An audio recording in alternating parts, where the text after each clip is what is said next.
Salut à tous. Dans cette vidéo, je voulais qu'on s'attarde sur un point qui m'est particulièrement cher, qui est le lien entre la cuisine et la production musicale. Peut-être que certains d'entre vous aiment cuisiner ou certains d'entre vous aiment plutôt les plats préparés. Le but n'est pas de vous juger, mais de faire des analogies qui concrètement vous feront comprendre comment devenir meilleur en production musicale. En effet, les qualités requises pour être un grand chef sont bizarrement les mêmes que pour être un grand producteur. Si ce n'est pas déjà fait, pensez à vous abonner à notre chaîne DJ Network Formation pour plus de contenu en production musicale, sound design, mixage mastering et music business. On rentre tout de suite dans cette vidéo. Pour commencer, la première chose sur laquelle vous devriez vous focaliser si vous devenez un producteur 3 étoiles, c'est évidemment les bons produits. Un chef sans bons produits est sans doute un chef qui va avoir une nourriture pas très bonne. En production, bon produit égale bon son. Au niveau des produits, vous avez deux possibilités. Pour obtenir des bons produits, donc des bons sons, soit vous faites appel à des fournisseurs externes, Splice, Loopcloud par exemple, soit vous allez apprendre à les créer vous-même. C'est ce qu'on appelle le sound design. La matière première est cruciale. En effet, si jamais vous utilisez une matière de mauvaise qualité, ça sera beaucoup plus difficile au final d'avoir un plat professionnel. Pas impossible, mais plus difficile. Focalisez-vous donc en premier sur la qualité de vos produits. Chez DJ Network Formation, dans notre formation Sound Design, nous vous apprenons à créer vous-même vos sons, que ce soit des sons d'instruments, des presets de synthé ou bien sûr assembler de l'audio pour faire vos propres produits. Une fois le sound design maîtrisé, nous allons passer à la cuisine en elle-même du produit. Si vous êtes cuisinier, vous avez deux choses à faire. D'abord, trouver les associations qui marchent entre les produits. Mon poulet va aller bien avec mon curry et de la tomate. C'est la même chose. Dans la musique, nous allons avoir un art de l'assemblage qui s'appelle de l'arrangement pour trouver les instruments qui vont ensemble, les échantillons qui vont ensemble et faire en sorte que la recette colle à un style particulier de musique. Nous pouvons innover et créer notre propre style. Néanmoins, vous devriez quand même vous focaliser sur des assemblages qui marchent si vous débutez. L'autre partie est bien sûr la technique en elle-même. Couper des carottes, émincer un oignon, lever une volaille. Toutes ces choses-là, en production, s'appellent le traitement sonore. Vous allez devoir maîtriser l'édition MIDI, l'édition audio, utiliser l'assaisonnement avec des effets audio. Bref, toutes ces techniques vous apprendront à devenir un producteur musical. Si jamais vous choisissez de directement utiliser des templates de morceaux que vous avez trouvés sur Internet, c'est possible. C'est l'équivalent d'aller déjà utiliser un mélange d'épices tout fait.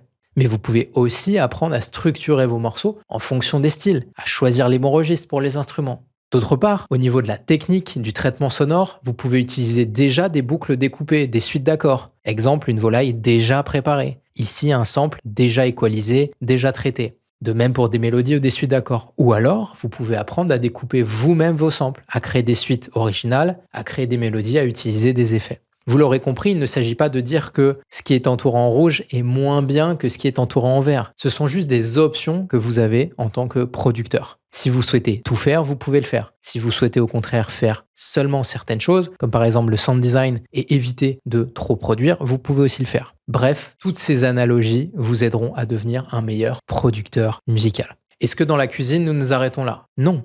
Qu'est-ce qui se passe? En cuisine, nous devons dresser l'assiette avec nos produits et notre matière première travaillée. C'est ce qu'on appelle le mixage et mastering. Le mixage mastering vise à mettre en avant de la meilleure manière possible votre plat et donc votre production. Attention cependant, si votre matière première est très mauvaise, la viande est avariée, si jamais vous n'avez pas de technique pour bien découper vos légumes, etc., le dressage sera pitoyable. C'est exactement la même chose en production musicale.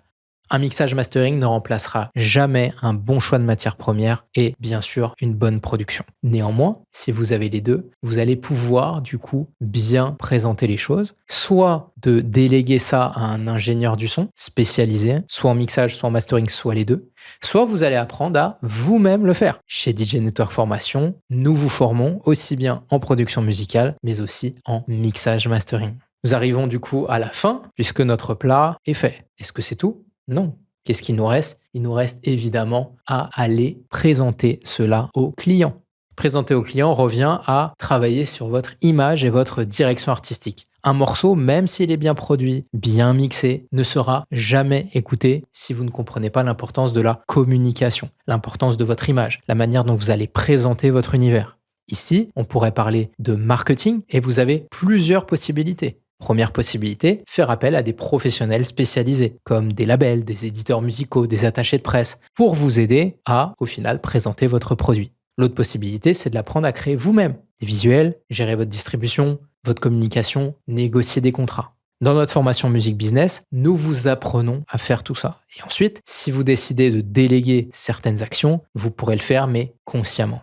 Si nous reprenons toute notre analogie, nous avons parlé de la production 3 étoiles. La question est, est-ce que je veux forcément être cuisinier 3 étoiles et est-ce que je dois être cuisinier 3 étoiles ou producteur 3 étoiles pour gagner ma vie? Bien sûr que non.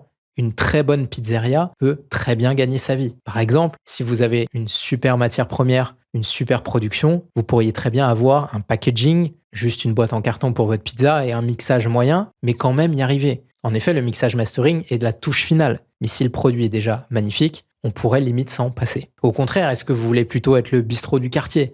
Dans ce cas-là, vous allez peut-être vous focaliser sur le marketing, sur le design. Ça va être très joli, que ce soit dans la boutique et aussi sur le dressage, mais les produits seront un peu moins bons. Mais vous attirerez peut-être une clientèle d'un certain standing qui s'en fiche un petit peu de la qualité de la nourriture. C'est possible aussi et certains producteurs se focalisent plutôt là-dessus. Encore une fois, nous ne sommes pas là pour juger. Si vous voulez faire du 3 étoiles, être pizzaiolo ou bien ouvrir le bistrot du quartier. L'essentiel est de savoir là où vous êtes bon et déléguer là où vous n'êtes pas bon. Vous verrez que comme dans le cadre d'un restaurant, il est possible de tout faire. Vous allez voir dans votre carrière que rapidement, vous allez devoir vous spécialiser. Attention, nous ne vous disons pas de ne pas vous informer sur tout ce qui concerne la production, le sound design, le music business et le mixage. Néanmoins, connaître toutes ces étapes vous permettra de vous rendre compte de là où vous êtes meilleur. En faisant une formation sound design, vous allez peut-être vous rendre compte que vous êtes très bon pour créer des basses. En revanche, vous avez beaucoup de mal à créer des drums percutants. Et dans ce cas-là, vous allez plutôt avoir un fournisseur. De même pour le marketing, vous êtes peut-être très à l'aise sur les réseaux sociaux, mais avez beaucoup de mal à créer un réseau en physique. Dans ce cas-là aussi, vous allez vous spécialiser et déléguer ce que vous n'arrivez pas à faire. Ce que nous aimerions maintenant, si vous avez aimé cette vidéo, est de réfléchir à quel restaurant et quel type de cuisinier vous souhaitez être. On a hâte de lire vos commentaires et j'espère en tout cas que cette vidéo vous aura peut-être donné des idées pour votre carrière. À la prochaine.